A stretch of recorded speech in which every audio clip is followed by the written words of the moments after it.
Good morning and जय Hind students. आज हम इकोनॉमिक्स डेवलपमेंट चैप्टर का जो है लास्ट टॉपिक डिस्कस करेंगे। ठीक है, कल हमने डिस्कस किया कि कौन से वो कंपोनेंट है HDI ह्यूमन डेवलपमेंट इंडेक्स के क्राइटेरिया, उसके इंडेक्स को हमने कंपेयर किया उसके एग्जाम्पल के through. State wise Kerala, Punjab, Bihar, इसका एग्जाम्पल हमने देखा। इसके अलावा हमने जो है अपनी इंडिया के नेबरिंग कंट्री के बाकी जो है कंपोनेंट्स हैं, चाहे वो इन्फेंट मोर्टेलिटी रेट हो या फिर आपका लिटरेसी रेट हो, सेक्स रेशियो हो, इसके अलावा आपका पर कैपिटा इनकम हो, लाइफ एक्सपेक्टेंसी है, इन सारे पैरामीटर पे इंडिया और उसके नेबरिंग कंट्री को हमने डिस्कस किया। और हमने ये पाया कि कई मामलों में श्रीलंका जैसे छोटे देश भी हमसे आगे हैं और उसका HDI इंडेक्स हमसे कहीं ऊपर है। ठीक है, तो हमने ये देखा कि एक जिंदगी को जीने के लिए जो डेवलपमेंट, जो इस पूरे चैप्टर में हम डिस्कस कर रहे हैं कि डेवलपमेंट का जो ओवरऑल हम डेवलपमेंट की बात करते हैं, जिसमें आपकी पॉलिटिकली, सोशली, इकोनॉमिकली, साइकोलॉजिकली, ठीक ना, ये सारी चीजें शामिल होती हैं। तो उसमें किस तरह से जो है हम ओवरऑल डेवलपमेंट क्राइटेरिया को लेके चलते हैं। आज हम इसमें आगे, उससे आगे बढ़ते हुए डिस्कस करेंगे सस्टेनेबल डेवलपमेंट, क्योंकि जब हम डेवलपमेंट की बात कर रहे हैं तो हमें ये बताना चाहिए कि हमारी डेवलपमेंट किस तरह की हो।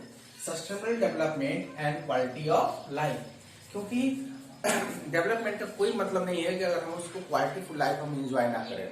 अगर हम अपनी लाइफ को क्वालिटीफुल इंजॉय कर पाए, क्वालिटीफुल लाइफ एक अच्छी लाइफ स्टैंडर्ड को मेंटेन कर रहे हैं, तो हमारे जो है हम कह सकते हैं कि वी एंजॉय और लाइफ।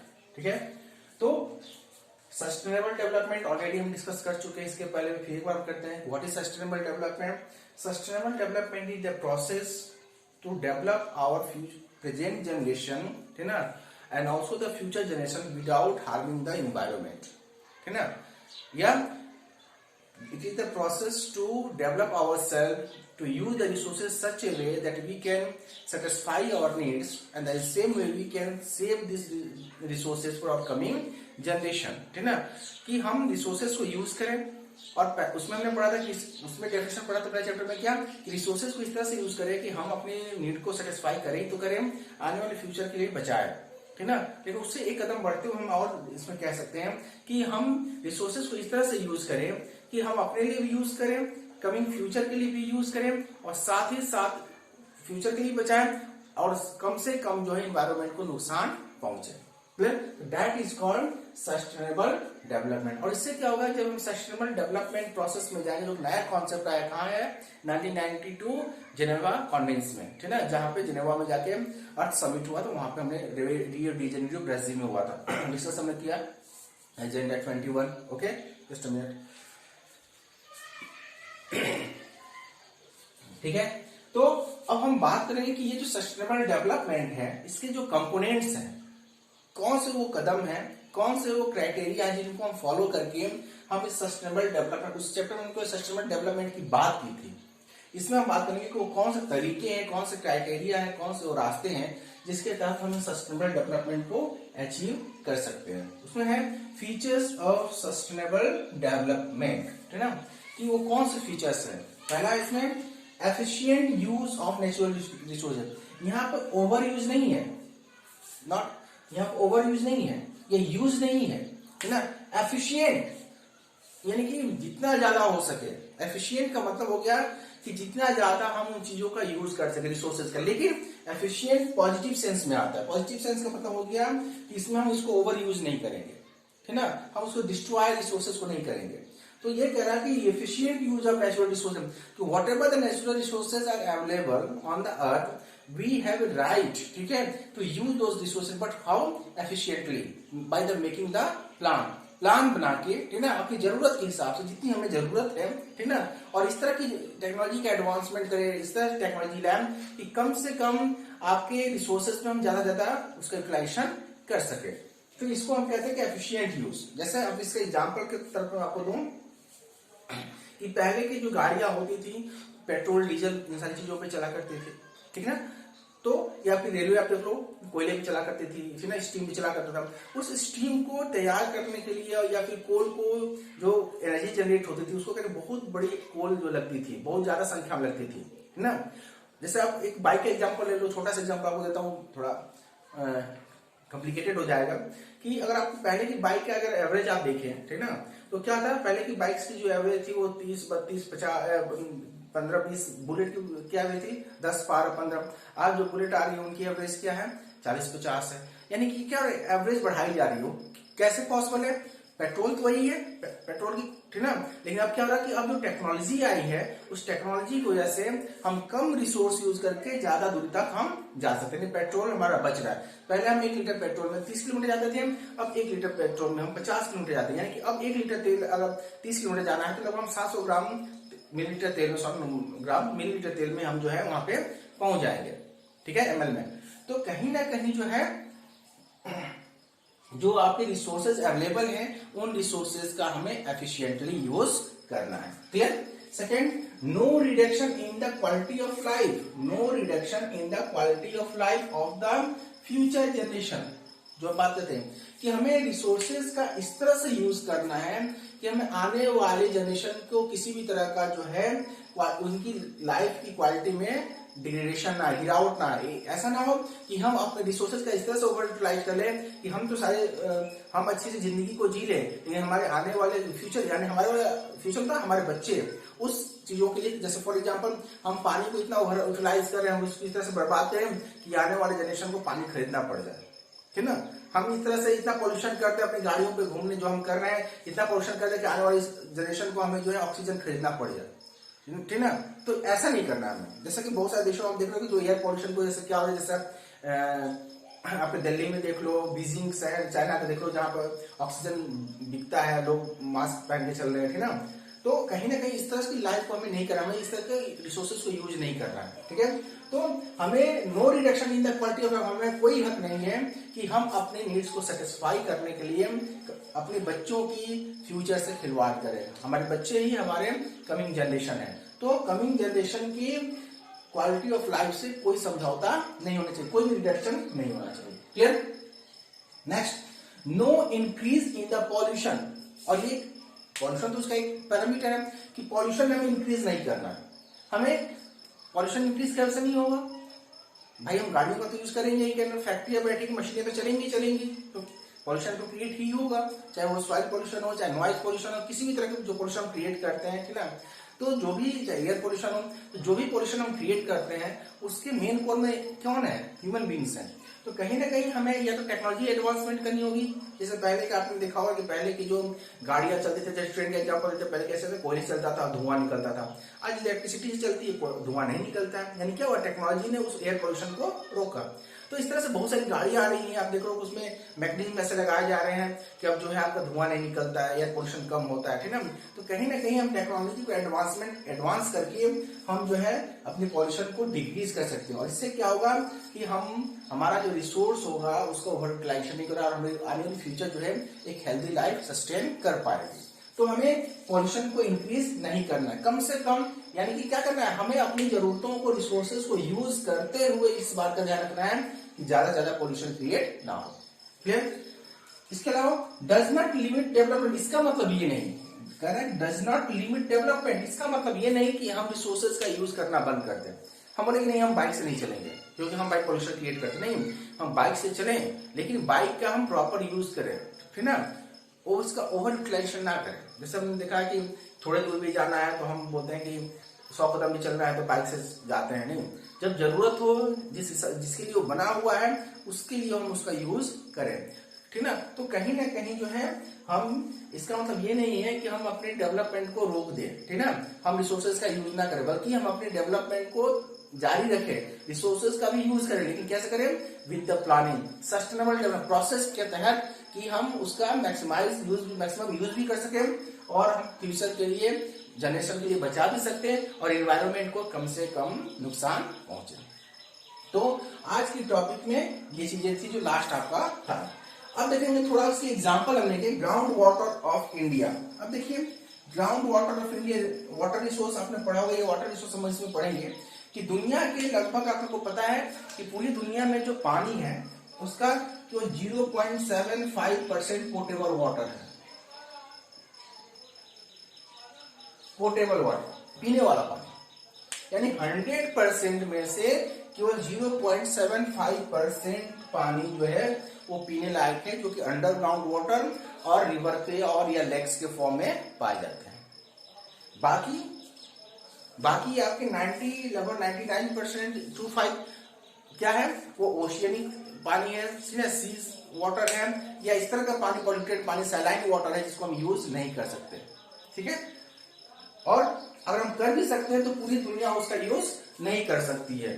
ठीक है, क्योंकि पूरी दुनिया के पास हर जगह पे समुद्र नहीं पाए जाते हैं। फॉर एग्जाम्पल हमारे यहाँ तो मान लीजिए समुद्र, हम उसका टेक्नोलॉजी आ जाएगी, हम उसका यूज कर लेंगे, लेकिन वो देश, ठीक है, अब नेपाल कहाँ से यूज करेगा? क्या उसके पास कोई समुद्र है आसपास? नहीं। क्या होगा, उसे इस इंडिया के ऊपर क्या होगा, डिपेंडेंट होना पड़ेगा। फिर वही गुलाबी वाली बात आएगी, इंडिया इसको सप्लाई देगा तो ये यूज कर पाएगा, नहीं कर पाएगा। तो क्या करना है, हमें उस पानी को जो है, जो ओवर यूटिलाइजेशन है उसको हमें रोकना है। और ये वर्ल्ड का सर्वे है कि अगर हमने पानी की ग्राउंड वाटर को हमने प्रॉपर्ली यूज नहीं किया तो आने वाले 5 से 10 सालों में, इंडिया की बता रहा हूं, आने वाले 5 से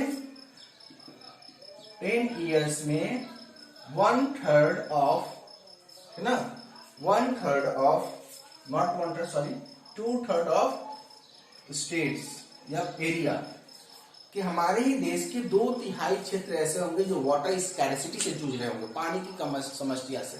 अभी देखिए आसपास आपके पानी समस्या आ चुकी है, आपके घरों तक जो है आपका मिनरल्स वाटर आपको सप्लाई होने से उसके पैसे देने पड़े। आज से अगर कोई 20 साल पहले कोई कहता है कि क्या हमें घर में पानी खरीद के पीना पड़ेगा, तो हम उस पर हंसते या हंस रहे होते हैं, है ना। आज हमारे सामने वो बॉटल हमारे घरों में आना शुरू हो चुका है। आज भी हम हंस रहे हैं कि ऐसा कैसे पानी खत्म हो जाएगा। तो जिस तरह से आज से 20 साल पहले हम नहीं सोच सकते थे कि हमारे घरों में पानी को खरीद के लाना पड़ेगा, तो हम ये जो कह रहे हैं कि आने वाले समय में ऐसा भी होगा कि आपको पानी के लिए जो है, जिस तरह से हम बाकी चीजों के लिए पेट्रोल भराने के लिए पेट्रोल पंप पे जाते हैं, हो सकता है आने वाले समय में पानी के लिए भी हमें लाइन लगाना पड़े। बहुत सारे शहरों में, दिल्ली में आपने देखा होगा टैंकर से पानी सप्लाई की जाती है, क्योंकि वहाँ पर ग्राउंड लेवल वाटर अच्छा नहीं है तो टैंकर सप्लाई होती है और वहाँ पर लोग लाइन लगाते हैं, है ना। तो इस तरह से हो सकता है अभी हम कई जगहों पे, हालांकि पूरी इंडिया में तो ऐसा नहीं है, लेकिन कई जगह खासकर जो बड़े बड़े जो आपके टाउन से वहां पे ये प्रॉब्लम आती है। तो देखिए अगर हमने इसको कंट्रोल नहीं किया तो पिछले आज से 5 से 10 सालों के अंदर, यानी कि 2030 तक हिंदुस्तान के 2/3 स्टेट्स या एरिया जो होंगे वाटर स्कैरसिटी से जूझ रहे होंगे।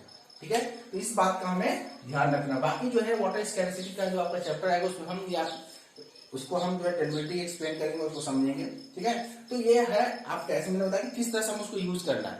अब हम ओवर यूटिलाइजेशन कैसे करते हैं ये भी आपको पता है। पानी को हम थ्रो अप कर देते हैं, फिर बहुत बार देखोगे पानी को हम ऐसे आजकल जो है गांव में या बहुत जगहों पे जो है समरसेबल या जो ग्राउंड लेवल वाटर को जब निकालते हैं, टैंक भरते हैं, लोग सो जाते हैं या छोड़ देते हैं, पानी ओवरफ्लो होकर गिरने लगता है, बर्बाद हो जाता है। तो ये इन सारी चीजों को हमें कंट्रोल करना है।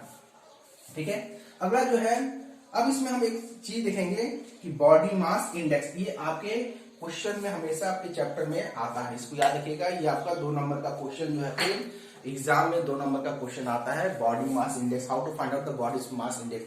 अब बॉडी मास इंडेक्स क्या है, ठीक है, एक साइंटिफिक मेथड है जिससे हम ये पता करते हैं, जिसे आपको पता होना चाहिए। अगर आपको पता करना है कि मेरी एज मेरे हाइट के अकॉर्डिंग मेरा जो वेट है वो प्रॉपर है कि नहीं है, क्योंकि एक बैलेंस है बॉडी का कि आपकी एज के अकॉर्डिंग, आपकी हाइट के अकॉर्डिंग आपकी बॉडी का वेट होना चाहिए।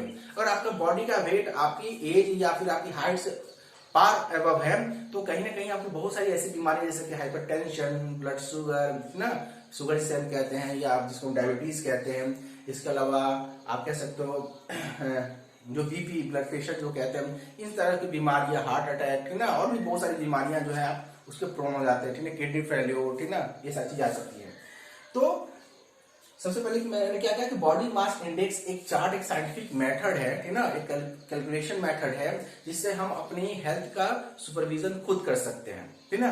अब इसको अगर हम देखें, बॉडी मास इंडेक्स को कैटेगराइज किया गया है, ठीक ना, कैटेगराइज क्या किया गया है, बॉडी मास इंडेक्स, इसको 4-5 कैटेगरी में डिवाइड किया गया है। पहला है normal,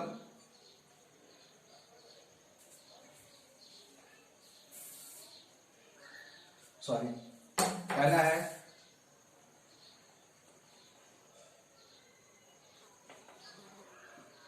underweight,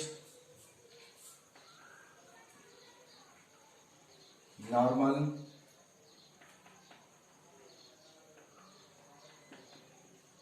overweight, obese category 1, obese category 2,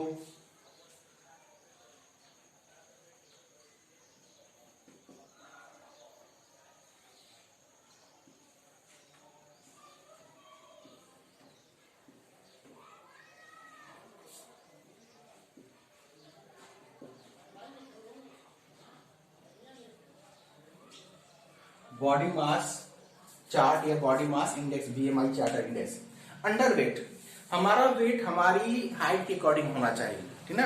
अगर उससे कम है, जैसे मान लीजिए कि हम पढ़ेंगे इसमें कैसे निकालेंगे और क्या करेंगे, कि इसमें क्या है कि आपका अंडर वेट अगर आ रहा है, अगर मान लीजिए कि आपका वेट होना चाहिए आपकी बॉडी की, आपकी हाइट के अकॉर्डिंग, आपकी एज के अकॉर्डिंग 60 kg, लेकिन आपकी वेट जो है 50 kg है, तो दैट इज अंडर वेट, यानी कि अंडर वेट। अंडर वेट इसका मतलब हो गया कि आपकी बॉडी में टेक्निकली कोई ना कोई प्रॉब्लम है, या तो आपके डाइट में प्रॉब्लम है, या फिर डाइट भी आपकी अगर अच्छी है, ठीक ना, तो इन्वायरमेंट भी सही है, तो कहीं ना कोई ऐसी प्रॉब्लम, इंटरनल प्रॉब्लम जिसकी वजह से आपकी बॉडी का वेट गेन नहीं हो रहा है, तो इस फॉर्म में नॉर्मल अंडर वेट है तो आपको एज ए पेशेंट कंसीडर किया जाएगा। साइंटिफिक मेथड में, साइंस की भाषा में जो अंडर वेट होते हैं उनको क्या बोला जाता है, पेशेंट कहा जाता है, ठीक ना।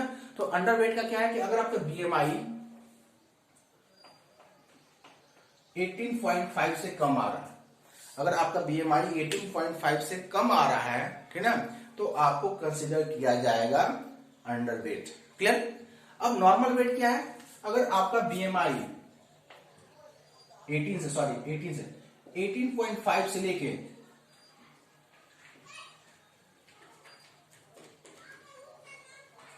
24 तक है, अगर आपका बीएमआई 18.5 से 24 तक आ रहा है, तो आपकी नॉर्मल वेट है, यानी कि आपकी हाइट के अकॉर्डिंग नॉर्मल वेट है।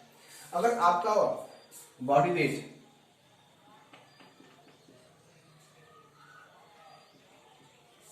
28.5 तक आ रहा है, 24.5 से लेके 28.5 तक आ रहा है, ठीक ना, तो आपका जो है वो क्या है, आपका आप ओवर वेट, ठीक ना।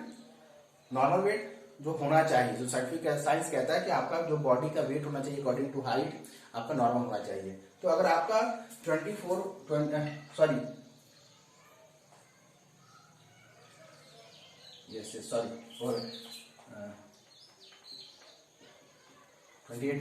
ओके, तो आपका नॉर्मल वेट क्या है, 18.5 से 24 तक अगर आपका आ रहा है बीएमआई, तो आप नॉर्मल वेट में कंसीडर किए जाएंगे, ठीक ना।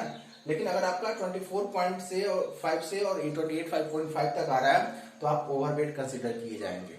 और उसके बाद अगर आपका 29 से 32.5 तक आ रहा है, ठीक है, तो आप कंसीडर किए जाएंगे ओबेस कैटेगरी 1 में। अगर आपका 33 से 38.5 तक आ रहा है, तो आप ओबेस कैटेगरी 2 में हैं। और अगर आपका 39 से एबव आ रहा है ना, 39 से अगर एबव आपका बीएमआई आ रहा है, तो आप ओबेस कैटेगरी 3 है। ये ओबेस कैटेगरी 3 जो है, ये कंसीडर किया जाता है एज ए पेशेंट। आप पेशेंट, आपको यहाँ पे क्या है, अंडर वेट है, यहाँ पे भी आपको डॉक्टर का कंसल्ट करना पड़ेगा, डाइट सही करनी पड़ेगी। और अगर यहाँ से आप ओवर वेट है, तो आपको डाइट मेंटेन करना पड़ेगा, आप, ठीक ना, और आपको एक्सरसाइज करना पड़ेगा। लेकिन अगर आप ओबेस कैटेगरी 1, 2, 3 में जाते हैं, तो ना केवल आपको डाइट कंट्रोल करना पड़ेगा, एक्सरसाइज करना पड़ेगा, बल्कि आपको डॉक्टर के पास भी कंसल्ट करना पड़ेगा, ठीक है। तो ये कैटेगरीज है, ठीक ना, इसके अकॉर्डिंग जो है हम इसको देखेंगे, ठीक है। अब इसमें जो है अब देखेंगे कैसे बीएमआई का फॉर्मूला क्या है। बीएमआई का जो फॉर्मूला होता है, ठीक है, वो होता है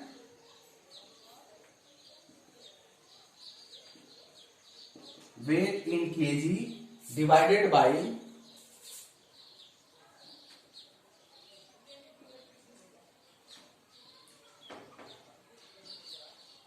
height into height, weight in KG into divided by height into height. Weight जो है केजी में होना चाहिए और हाइट मीटर में होना चाहिए, ठीक है। और जो आप उसको जब हम इसको वेट को केजी से और हाइट इंटू हाइट मीटर से डिवाइड करेंगे तो आपके ये नंबर्स आएंगे, और उसके बाद हम पता कर सकते हैं कि हमारा हम किस रेंज में आते हैं। फॉर एग्जाम्पल अगर आपकी वेट जो है, यहाँ पर हम करते हैं, अगर आपकी वेट 170 सेंटीमीटर है, बट नेचुरल मीटर में तो हम आप मेजरमेंट करेंगे, सेंटीमीटर में करते हैं, 1 सेंटीमीटर है, तो 1 सेंटीमीटर और आपका मान लीजिए वेट जो है 80 केजी है, मान लीजिए आपका वेट जो है 80 केजी, एक आदमी है जिसका वेट जो है 80 केजी है और उसकी हाइट जो है 170 सेंटीमीटर है, ठीक है। तो according to the formula weight is divided by height into height, यानी कि 80 is divided by 170 into 170, height into height, लेकिन हाइट किसमें होना चाहिए, मीटर में। अब 170 सेंटीमीटर को हम किस में कन्वर्ट करेंगे, मीटर में कन्वर्ट करेंगे, तो 170 सेंटीमीटर का मीटर कितना हो जाएगा, 1.70 मीटर इंटू ये भी हो जाएगा 1.70। अब इसको पर मल्टीप्लाई करेंगे आपस में, और मल्टीप्लाई करने के बाद जो आंसर आएगा 80 डिवाइडेड बाई जो नंबर आएगा, उसके बाद आपका जो भी नंबर आएगा इसमें से, जैसे आप इसको डिवाइड करके देखते हैं, 17 into 17 170.000700700 4 7 11 1 0 0 1 7 7 1 1 1, answer is 00982, okay 1 4 1 2 3 4, 80 is divided by 2.890, ठीक ना। इसका जब हम डिवाइड करेंगे तो कितना आता है, अगर 80 को हम इससे डिवाइड करें 80 को, ठीक ना, तो लगभग 40 के आसपास आपका आएगा, ठीक है, नियर अबाउट, नहीं सॉरी, अगर 80 को डिवाइड करें तो इसको यहां से इसको हम कर दे, यहां से इसका कोई मतलब नहीं है, इसको 90 कंसीडर कर ले, ठीक ना, या इसको 3 मान लेते हैं, या इसको 2.5 मान लेते हैं, ठीक है, 2.89 आ रहा है, 2.90 मान लेते हैं, ठीक है। तो ये हो जाएगा आपका 8000 बाई 290, डिवाइड कीजिए इसको, 8000 डिवाइडेड बाई 290 कितने हो जाएगा, 3 times, 3 0 3 9 27, carry 2 3 2 6 2 8, 3 9 27, 2 times, it will go 2 times, sorry, 2 0 0, 2 9 18, 2 2 4 1, 2 0 0, 2 9 18, 2 2 4 1 5, 0 2 7 minus 5 2, okay, 1 second 0 कितनी में जाएगा, 18